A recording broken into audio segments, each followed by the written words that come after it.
Te na bino bakongole bana ya RDC tozali koremercie bino mingi baye bomesana kolanda émission na biso ya www.zoommail.com topesi bino mbote po ete bozali koporte toujours confiance na émission na bino oyo bomesana kolanda lelo tobombeli bino basango oyo bokolanda na mokolo ya lelo ebongi na bino ete bozala kaka bisika bovandi boyoka nini oyo tobombeli bino po ete biso tozali site oyo tozali kozwa bainformation na source mpona koinforme bino mpe tozwaka partout po ya mobilité mpe tokoyebisa bino bamakambo ndenge ezali komekana na ndenge ya verité yango ete tosengi na bino baye bozali koporte confiance na bino na www.zoommail.com bozala kaka bisika bovandi nde na moma oyo bokozwa basango na bino bozali kozela bandeko babolingo lelo tozali na esengo mpona kopesa bino baémission na bino bomesana kolanda mokolo na mokolo bandeko babolingo lelo bana ya kongo nyonso bazali na esengo mpona koyebisa bino ete banque mondiale asili koannule dette ya république démocratique du congo grâce ya misala ya 5 chantier oyo tozali komona na mboka oyo tozali komona ndenge ezali kosalama na congo banque mondiale approuvé yango amoni ete mosala kitoko oyo ezali kosalama na congo ezali malamu mais lokola bandoki balobi ete bandoki bazangaka te basuisse oyo esika bacongolais na ntango ya deuxième république bazalaka kobomba mbongo ya moyibi baboyi koannule dette na bango bacanada mpe même chose mais eloko tosepeli mpe ete banque mondiale andimi koannule dette wana ezali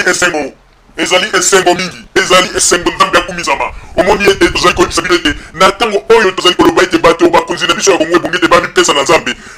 asalaka miracle oyo bato bakokondima te lelo nzambe aconfondre mokili tala ete papa Joseph Kabila le rais de la république démocratique du congo tala ete nzambe awuti kotia ye loboko bawuti koanile dette monene oyo kongo azalaki na yango na banque mondiale bandeko babolingo ezali na basigne oyo ezali kolakisa ete ekomi na ntango oyo kongo na biso nzambe azali kosala ebongi na biso ete tomipesa na maboko po totonga kongo oyo ezali lisusu ntango ya kosala makelele te bandeko tozali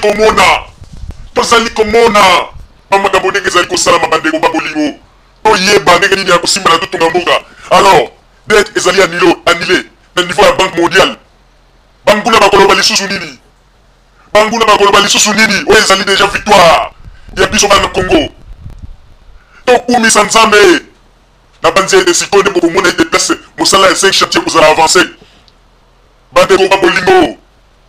kongo ezali mboka oyo nzambe alingi yango mingi na biso moko bakongole tolingi mboka na biso te po nini tozali bahypocrite po nini lokuta ezali kati na biso po nini tozali na makanisi mabe kati na bamitu na biso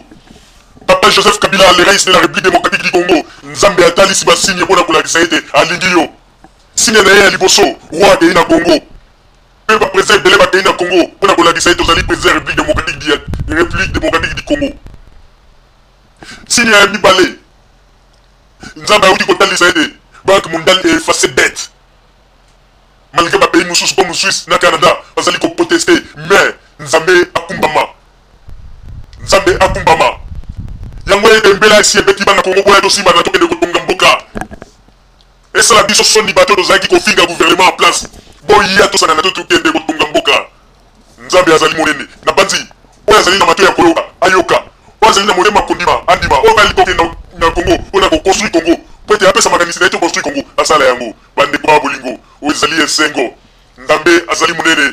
congo ezali mboka oyo ete nzambe alingi yango mingi sikoyo nzambe akotalisa monene na ye merci bakonzi ya congo merci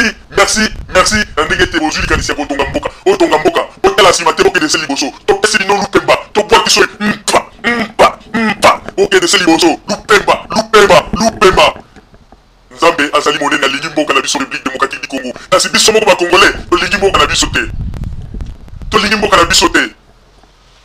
tozali kogana kaka oyo rwanda bazali kotonga yango na barwande non et pourquoi pas biso mpe bakongolais tokotonga mboka na biso ezali mawa ignorance